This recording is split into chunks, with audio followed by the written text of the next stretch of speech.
केवळ 3 वर्षाच्या चिमुकलीवर नराधमाकडून अत्याचार, पुरावे नष्ट करण्यासाठी निर्घृणपणे संपवलं, अवघा महाराष्ट्र हादरला।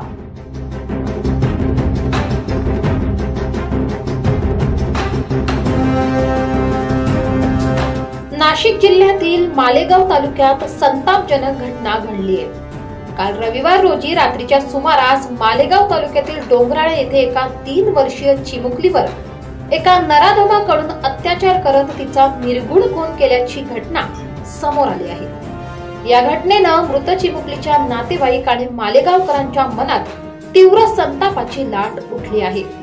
आरोपीला भर चौकात फाशी देण्यात यावी अशी मागणी करण्यात आली आहे। नाशिकच्या मालेगाव तालुक्यातील डोंगराळे येथे मन सुन्न करणारी घटना घडली असून प्राथमिक माहितीच्या आधारे एका चिमुकलीवर लैंगिक अत्याचार करून नंतर तिचा निर्घृण खून केल्याची घटना उघडकीस आली आहे। त्यानंतर संतप्त स्थानिक नागरिकांनी आणि नातेवाईकांनी मालेगाव सामान्य रुग्णालयात एकच गर्दी केली होती। मयत चिमुकलीच्या नातेवाईकांनी हंबरडा फोडत आरोपीला भर चौकात फाशी द्या अशी मागणी केली आहे। घटनेची माहिती मिळताच पोलिसांनी अत्याचार करून निर्घृण खून केलेल्या चिमुरडीचा मृतदेह हा मालेगाव सामान्य रुग्णालयात शवविच्छेदनासाठी पाठवला होता। पोलिसांनी तात्काळ तपासाची चक्रे फिरवून विजय खैरनार नामक संशयित आरोपीला अटक केली आहे। सोमवारी रोजी सकाळी मयत चिमुकलीच्या नातेवाईकांनी रस्त्यावर उतरत आंदोलन केलं होतं। त्यानंतर मंत्री दादा भुसे आणि पोलीस अधीक्षक बाळासाहेब पाटील यांनी सदर केस ही फास्ट ट्रॅक कोर्टात नेऊन सरकारी वकील उज्ज्वल निकम यांना ही केस लढविण्याकरिता नेमलं जाईल असं आश्वासन देण्यात आलंय। त्यानंतर मयत चिमुकलीच्या नातेवाईकांनी रास्ता रोको आंदोलन मागे घेतलं।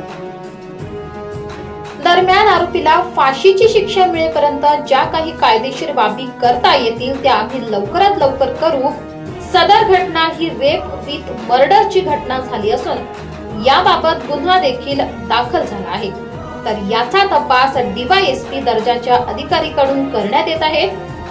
गंभीर घटनेचा विचार करता पुरावे जमा करण्यास अडचण निर्माण होणार नाही असं काम आम्ही करीत असून ही केस फास्ट ट्रॅक कोर्टात चालेल यासाठी आम्ही प्रयत्न करीत आहोत। लोकांच्या भावना तीव्र आहेत। आरोपीला फाशीची शिक्षा मिळेपर्यंत ज्या काही कायदेशीर बाबी करता येतील त्या पूर्ण आम्ही लवकरात लवकर करू असं नाशिक ग्रामीणचे पोलीस अधीक्षक बाळासाहेब पाटील यांनी म्हटलं आहे।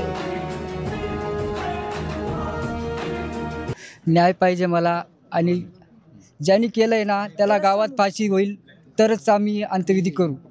पब्लिकच्या हवाले पाहिजे तो करणार नाही, त्याला फाशी झाल्याशिवाय आम्ही अंत्यविधी करणार। त्याला गावात फाशी झालीच पाहिजे तर आम्ही अंत्यविधी करू। माझ्या मामांची मुलगी होती, ती 3.5 वर्षाच्या मुलीवर इतका खालच्या पातळीचं झालेलं आहे। जोपर्यंत तिला न्याय मिळत नाही, जोपर्यंत त्या समोरच्या व्यक्तीला फाशी होत नाही, तोपर्यंत माझ्या मामाची मुलीची अंत्यविधी होणार नाही।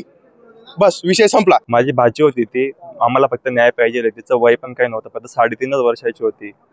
तो जो कोणी पण असेल त्याला फक्त फाशी व्हायला पाहिजे आणि आम्हाला फक्त न्याय पाहिजे।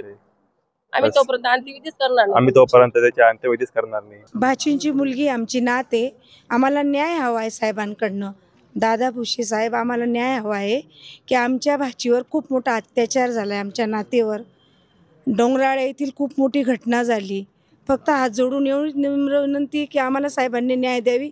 त्याला फाशी, 3.5 वर्षाचं बाळ आहे ते, की आम्हाला न्याय हवा आहे, फक्त न्याय बस। त्याला फाशी द्या, त्याला चौकात आणा, आमच्या समोर द्या बस। लगेच पाहिजे आम्हाला न्याय, फाशी द्या त्याला फक्त बस। पूर्ण डोंगराळ्यावाल्यांनी आम्हाला न्याय द्या। UTV news, Nashik, Malegaon.